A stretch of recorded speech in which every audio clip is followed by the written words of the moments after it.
Hi, everyone. I'm Trisha. Hi everyone, I'm Darian. Welcome to the Wealthworthy Podcast. We'll be talking about failure, discussing whether or not you are choosing failure. So, what do you think? I don't think people choose failure. I think we all choose different paths in life, and sometimes things don't always work out as planned. It's not that you're a failure, it's just a learned lesson along the journey. Well, I think that if you're giving up too easily, then you could be choosing failure. Because failure is you doing things that are opposed to what you would consider success. So if you're not being successful at your job or at different activities in your life, then you might be choosing to fail. But when you think about it like that, what about the person who's successful who decides this particular route they're taking in life, they don't want to do it anymore? Are they choosing failure? Well, I think that if you're destined to do something, but you're doing something completely different than that, then you could be choosing failure, right? Even if you're successful at a task that you're doing now, if that's not what you're destined to do, then you could be signing yourself up to do something that is completely against what you should be focused on. But what if it's your destiny, it's your path, this is what God created you to do, and you still end up, I'm not going to say failing, but it's just, you've done it for so long, and you wake up tomorrow and say, all right, today I want to get out this journey, I want to try something different. Yeah, but a lot of that is about perseverance. Like, how long can you persist at something knowing that you're not making as much progress as you want to, right? Like, things aren't going to go smoothly, and it might take a number of times before you actually get what you want out of the situation. Makes sense. I guess I see the point you're making. But I think it also has to do with not doing the same things over and over. Basically adding some excitement to, even if you're doing the same thing over and over, you're still finding new ways, finding your niche, and having excitement added and value added to whatever it is you're doing. Right, like you don't want to be too comfortable in what you're doing if it means that you're not making the kind of progress that you would want to make. So, whenever you're comfortable, it's more likely that you're in a space where you're not growing and you're not taking the chance that it would require for you to make it further in life. Another big thing is just the type of language that you're using.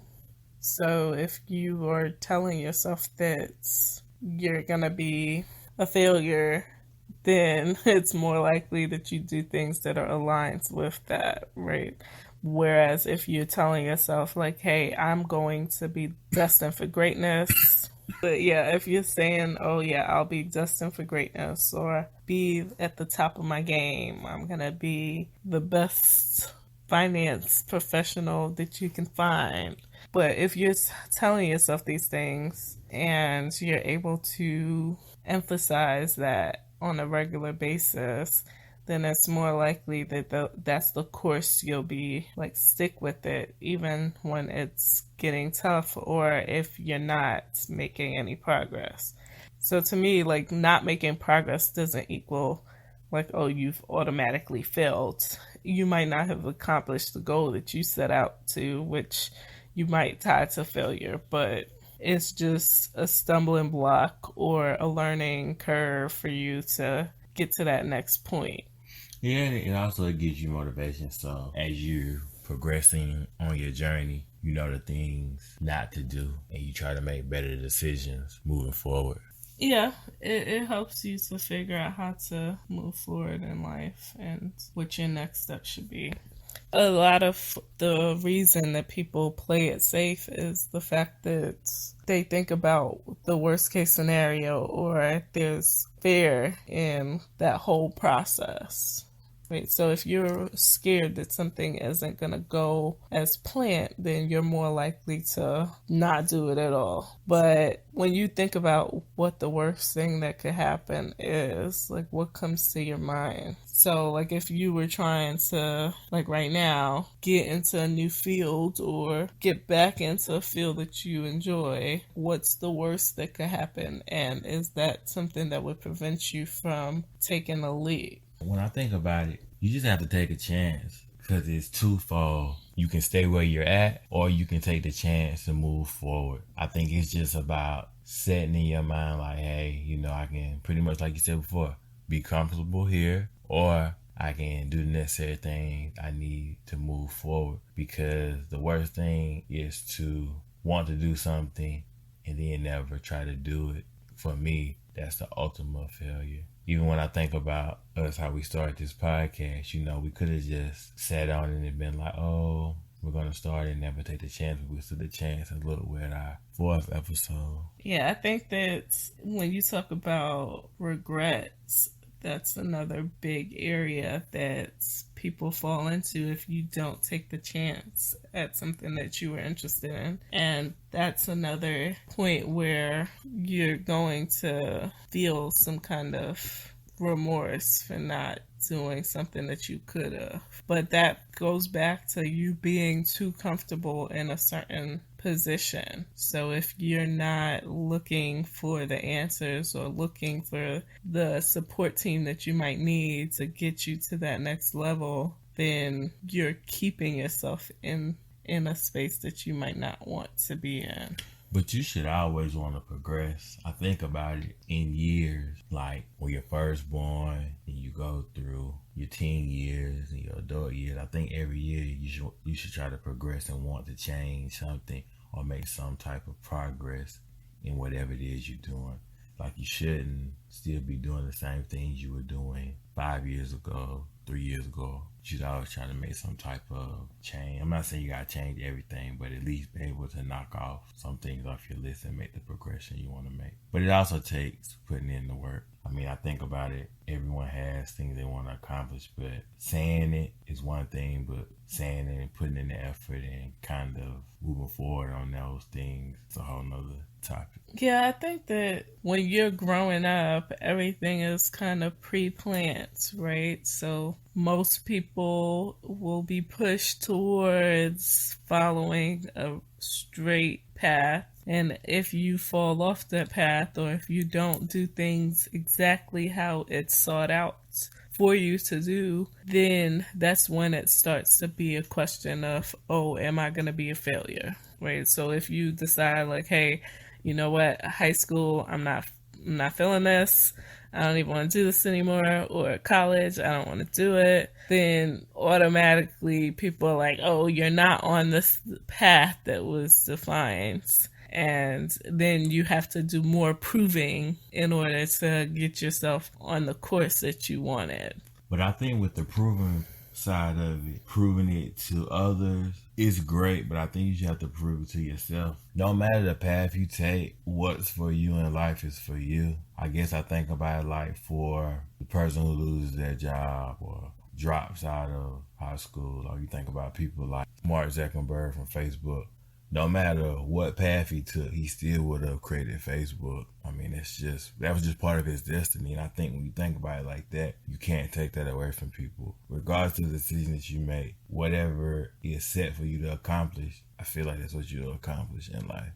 Yeah, but I think that's where the support system becomes important, because even Zuckerberg had someone who was the big thinker to say like, hey, we can make this idea something that impacts a larger group of people, where he was just thinking about it for his own personal reasons, right?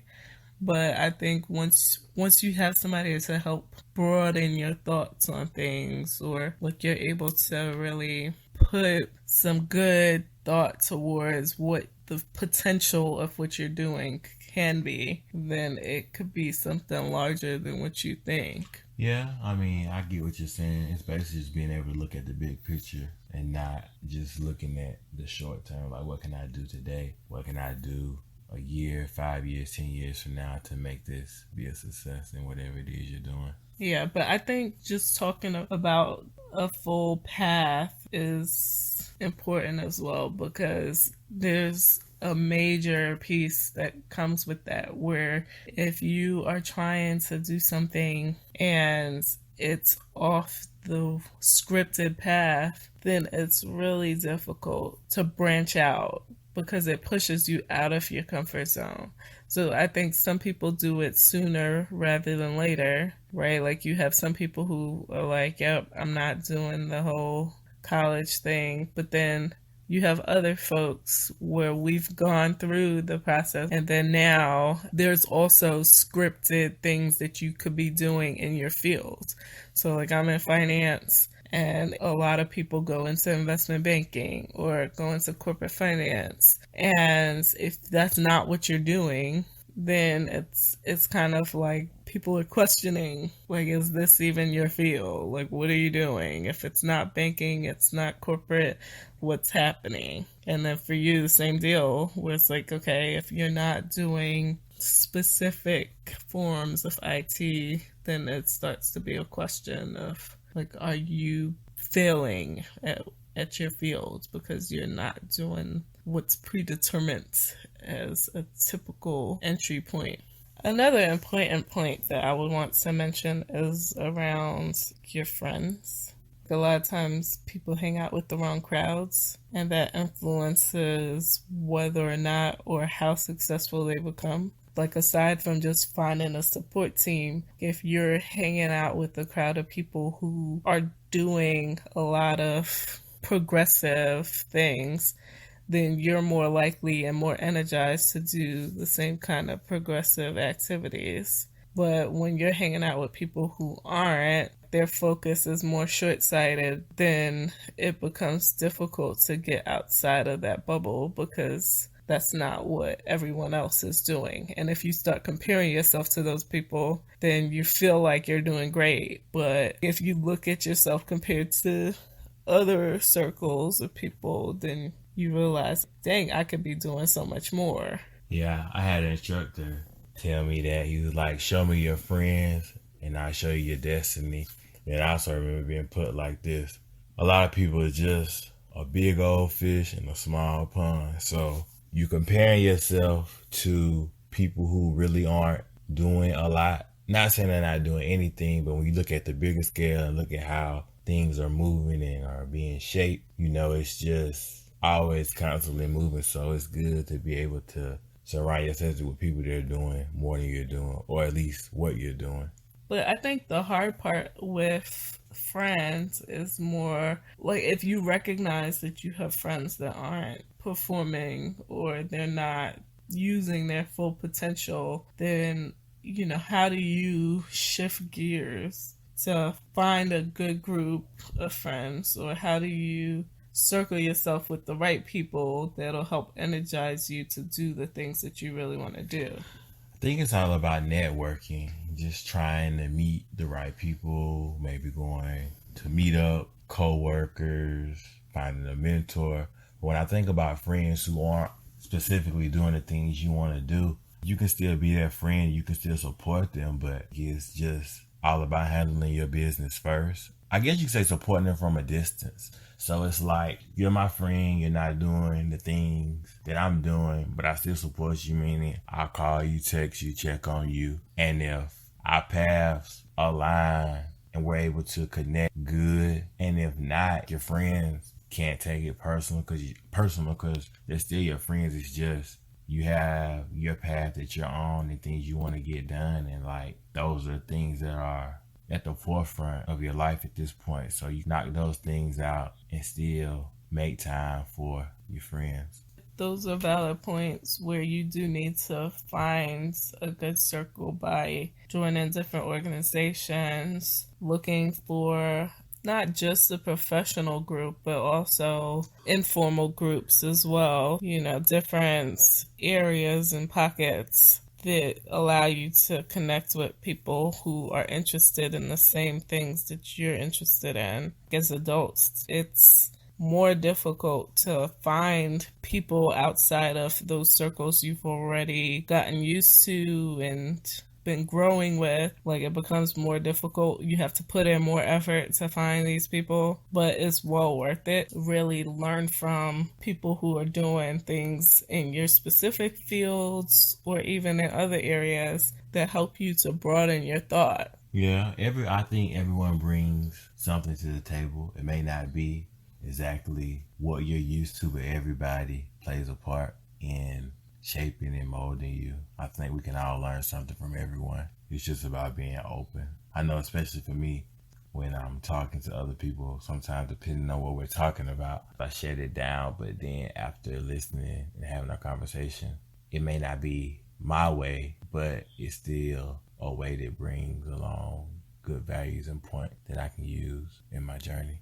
We talk about people trying to think bigger or think outside of their usual comfort zone. It makes me think about inventors and people who we consider disruptors. Like, they're able to do things that change the way that we look at the world or change the way that we look at a process. And to get to that space, it really does require you to identify something that's an issue for you or something that you would like to see done better, but then also just being able to talk to people and finding out things that are important to them as well. Recognize that there's something that needs to be solved, but how you go about solving it is a whole different ball game. Like, I can absolutely fail at this because it hasn't been done, but I still want to try.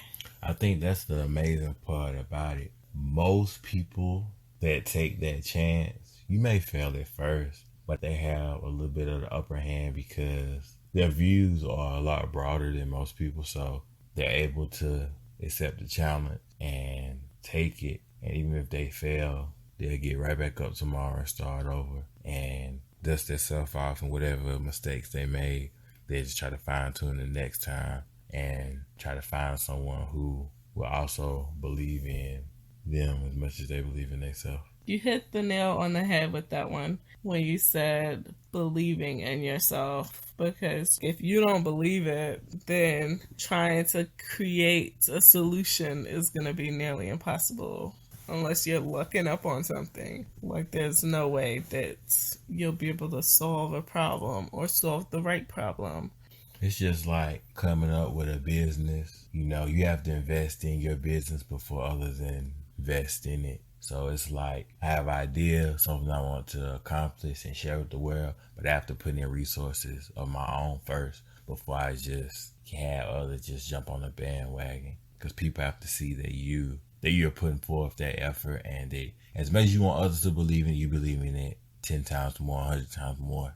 Sometimes when things are given to you too easily, it becomes simple to just take advantage of that, which is why a lot of things that we're more willing to pay for come out of the fact that you are ready to make the change, right? So, like, if you decide, like, hey, you know what, I'm gonna pay to go to the gym instead of running every day on my own, you're making some level of commitment that either I'm gonna go or I'm giving away money. Right. And I think that's the same thing when you talk about entrepreneurship or investing in yourself, investing in different ideas. It's costing you at some level. So it's up to you if you're going to give away the money. And it does get to a point where you feel like, I have to do this or I won't be able to see the progress that I want.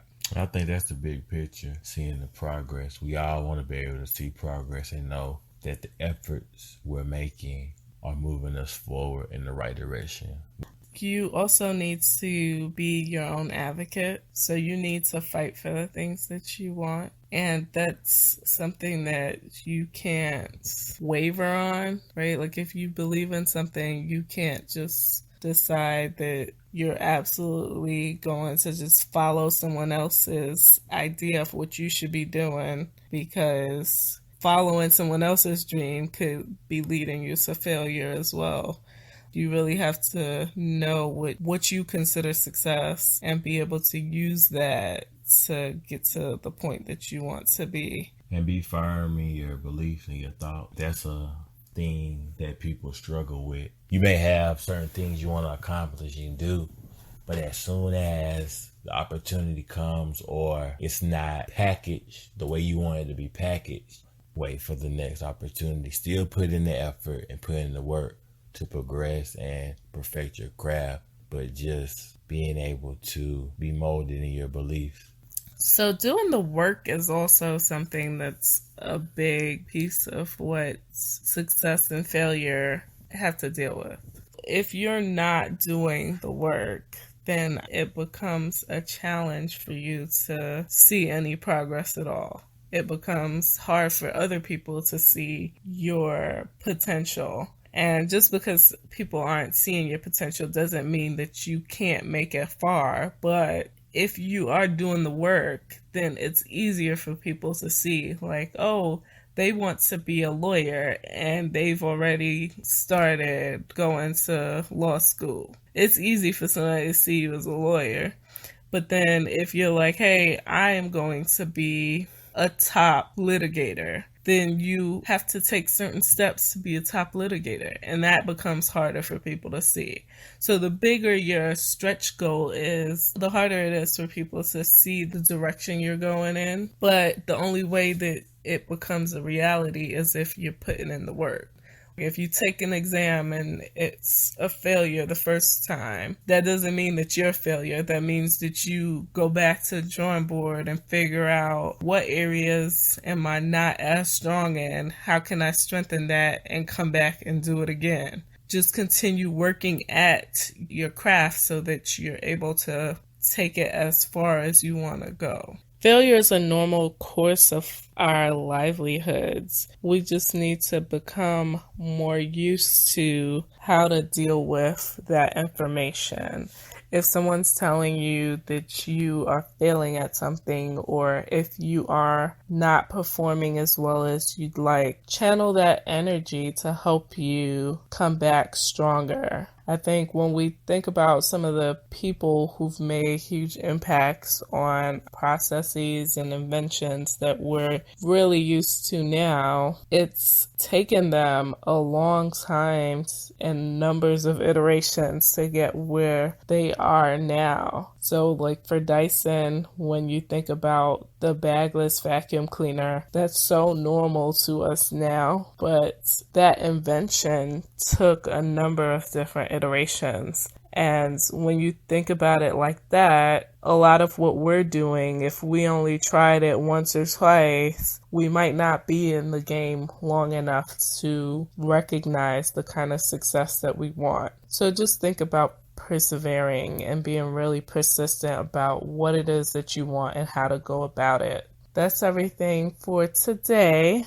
So we'll talk to you next week on our next episode of Wealthworthy. Thank you. Bye. Bye.